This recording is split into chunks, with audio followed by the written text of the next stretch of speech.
If you're a maintenance supervisor for a commercial property, you've had to deal with everything from leaky faucets to flickering light bulbs. But nothing's worse than that ancient boiler that's lived in the building since the day it was built, 50 years ago. It's enough to make anyone lose their cool. That's where Grainger comes in. With industrial-grade products and dependable fast delivery, Grainger can help with any challenge, from worn-out components to everyday necessities. Call, click Grainger.com, or just stop by. Grainger, for the ones who get it done. Other shows we have for you to enjoy at myclassicradio.net. The Avengers was most certainly not a household name in South Africa prior to the radio series. With no national television service until 1976, the mechanism simply was not present in the country to show television programs to mass audiences. While many other countries reveled in the filmed adventures of John Steed and company, South Africa was not equipped to join in the fun. The series took Britain by storm and made a major impression in the American markets, being that greatest of rarities, a British series given a network transmission slot. However, as a filmed series, rather than a videotaped one, The Avengers was able to gain a modicum of exposure in South Africa through film rentals. Come and listen at myclassicradio.net.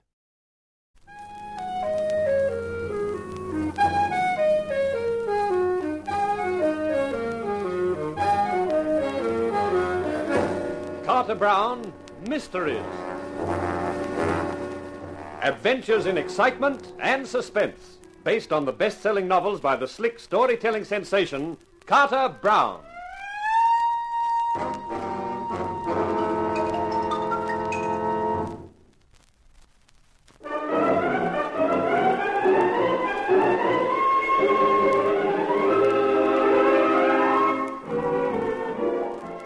How do you do, ladies and gentlemen?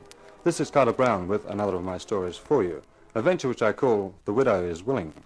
It's the account of an insurance investigator named Mark Hunt, who finds himself marooned on a lonely island in the company of an assortment of characters, male and female, one of whom could be a murderer.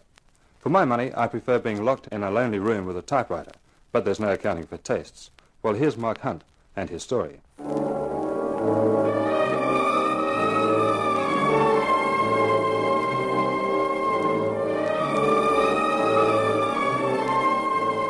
When you get to the edge of the world, there's a river, and in the middle of the river is an island. That's where the Goldbrights live. It was a raw night which made you think of vampires and things that go eek in the night. There was a moon with low clouds scudding across it. I'd given the old character who owned a boat $5 to row me across. He pulled at the oars, and I watched the solitary light on the island getting gradually larger. Nearly there. Yeah. Goldbright's been living on that island long. He and his father before him and his father before that. Yeah, what did his father before that do? To get banished, I mean. That's some sort of Yankee joke? Sort of. How did they get to the mainland? They got a launch. You should have let them know you were coming and they descended. Not for me, they wouldn't. They ain't expecting you, huh? That's right.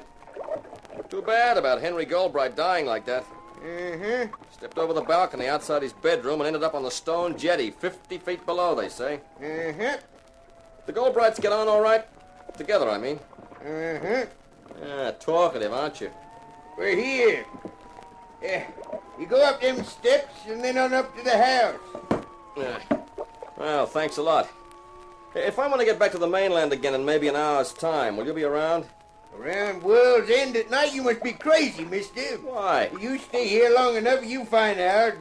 Not a place to be by yourself, not at night. That's your bag. Goodbye. The old guy pulled away and was lost in the night. I picked up my case and started up the steps which led to the path which led to the house. A gaunt, gray building. World's End. I thought the name was appropriate. As I pulled the bell rope, I wondered what Mrs. Goldbright would be like. Fragile, white-haired, with a quavering voice? Or more probably tough and hard and thin-lipped? Yes? This, I presume, was Mrs. Goldbright. She wore 15 Dehner nylons, black. She wore a form-fitting dress, black.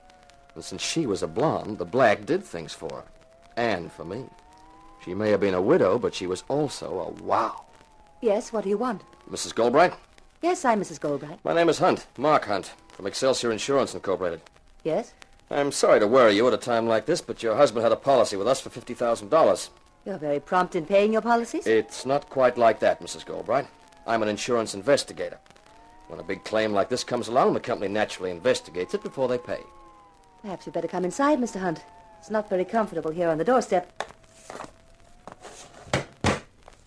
I don't quite understand the need for any investigation, Mr. Hunt. Mrs. Goldbright, your husband died 2 days ago. He was insured for a large sum of money. Therefore, the company has to be sure there's been no foul play. You mean they want to be sure my husband died of natural causes and wasn't murdered? You could put it that way, I suppose.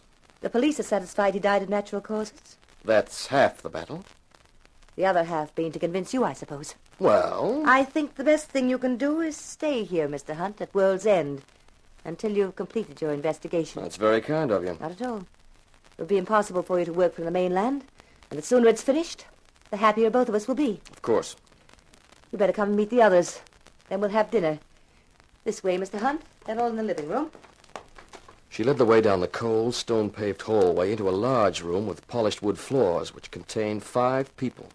4 men and a woman. Just a moment, everybody. I want you to meet Mark Hunt. He's an insurance investigator. This is my brother-in-law, Clem Goldbright. Hello. Clem was about 30 or so, dark, slim, dissipated, crooked grin and a sneer in the eyes. This is John Cross, an old friend. Hi there. Cross was rugged, looked the good-natured college athlete type. Roger and Mavis Beavis. How do you do? Hello. Beavis was fat and 40, rimless glasses, a successful businessman. Mavis was a redhead with a ravishing figure. Every time my husband looked at her, he got a stupid look on his face. I didn't blame him. And this is Michael Degrescu. Delighted, Mr. Hunt. Degrescu had a foreign accent. The name was Romanian. He looked smooth and suave and probably shrewd. Well, now that you've all met, I'll do something about drinks.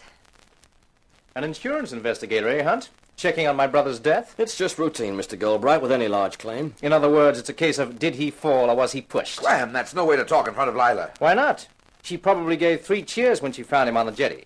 We all know their marriage was a mistake. She made the mistake. She married him because she thought he'd spend all his money on her, and he didn't. Clem always puts things so beautifully. Here's your drink, Mr. Hunt. One of these days you'll get a crack on that Joe for talking like that. Such a rugged character, our Mr. Cross. The guy who never got past college, physically or mentally. Please, that's enough.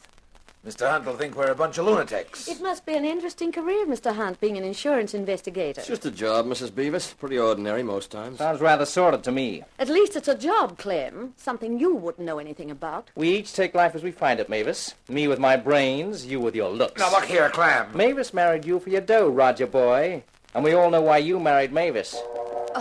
That's the gong for dinner. Let's move to the dining room, shall we? We got through the soup, the meat, the apple pie and cream without any more of the Bob comments. Then we adjourned back to the living room for coffee. While Mavis put on some records and the others organized a game of bridge, I found myself left with the Romanian Michael Degrescu. Are you interested in art, Mr. Hunt? One specific kind, sure. What kind is that? Leg art. Ah, you mean the cheesecake? Mm-hmm. I was referring to something else. Myself, I'm a collector of everything and anything that is beautiful, from women to paintings. The paintings in this room, for example, very fine. I offered Henry $100,000 for them. He refused. I'm hoping Lila will feel differently. Well, good luck. I think I will have it. It was a sin that a woman like Lila should have been tied to Henry. I hope to add her, too, to my collection of beautiful things. I got the impression that John Cross was in the running there. Puh, Cross. A moron with muscles. She will have more sense than that. What the... Mavis, please. Sorry, I didn't mean to put that on. I didn't know it was with the rest of the records. Stupid. A bad faux pas. That was Henry's favorite music. Beethoven, the Coriolanus Overture. I don't like it myself. It was playing the other night when it happened. I think poor Lila associates it with Henry's death. That was careless of Mavis. Careless. Or deliberate.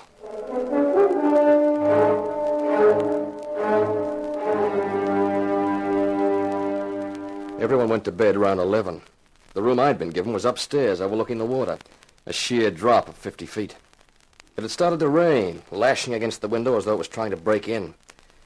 I was sitting having a last cigarette when there was a soft tap on the door. I opened it. Mrs. Goldbright stood there.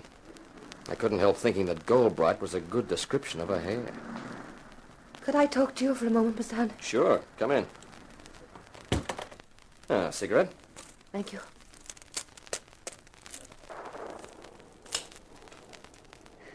Thank you.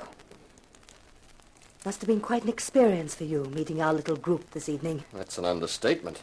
There's certainly a bunch of characters. Clem was quite right, you know. The burning question is, did he fall or was he pushed? I'd like to know the answer to that myself. Where were you when it happened? In my room. Henry and I had separate rooms. The first thing I heard was his shriek as he fell. You think someone could have pushed him? They all had good reason to. So did I, if it comes to that. Henry was a good deal older than I am. He wasn't exactly a nice person. I'll be frank, I married him for exactly the reasons Clem stated. Clem himself has only a yearly allowance, but part of the estate reverts to him on Henry's death, so he had good reason to kill him. John Cross imagines he's in love with me. I've never encouraged his feelings, but he could have thought that with Henry out of the way, I might feel differently. Michael D'Agrescu explained himself to me tonight. What about the Beavis couple, Roger and Mavis? Roger's making a fortune marketing gadgets. He's the driving force, but Henry put up the money. Recently, Henry took a dislike to him because he married Mavis. I think Henry decided to withdraw his capital. Roger has staked everything he has on a new project. I know that at this juncture, the withdrawal of Henry's capital would ruin him. So everyone had a good reason for wanting to see Henry die. Yes, including me. I had no love for Henry, and with his death, I'll presumably inherit his money. I'll know tomorrow. The lawyer's coming to read the will. Why tell me all this, Mrs. Goldbright? I don't know. Just seems to help, having someone like you in the house, Mark. May I call you Mark? Surely, Mrs. Goldbright. Please call me Lila. And if you don't mind, I'll talk to you again. Might help me to keep sane. Anytime, Lila. Thanks, Mark. I think I'm going to like you. A lot.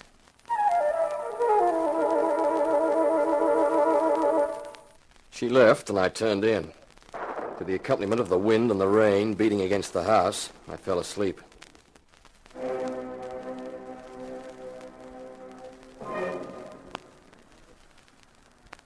Suddenly, I was awake. Something coming from below, faintly from downstairs, had aroused me. The Beethoven music. It sounded eerie and terrifying in the night. There was something else, a voice, a whisper, weird and toneless in the room. You are the one who can help. Eternity is forever. Yet eternity can be held in captivity, imprisoned for all to see.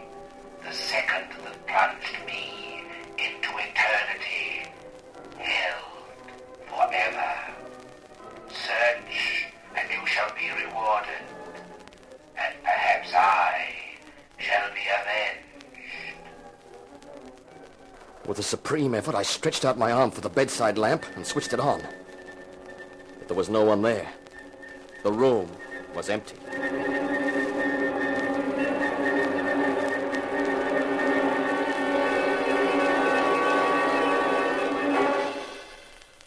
Other shows we have for you to enjoy at myclassicradio.net. The Black Museum was a 1951 radio crime drama program independently produced by Harry Alan Towers and based on real-life cases from the files of Scotland Yard's Black Museum. Ira Marion was the scriptwriter, and music for the series was composed and conducted by Sidney Torch. Although often mistakenly cited as being produced for the BBC, the series was produced and syndicated commercially by Towers throughout the English-speaking world. Come and listen at myclassicradio.net.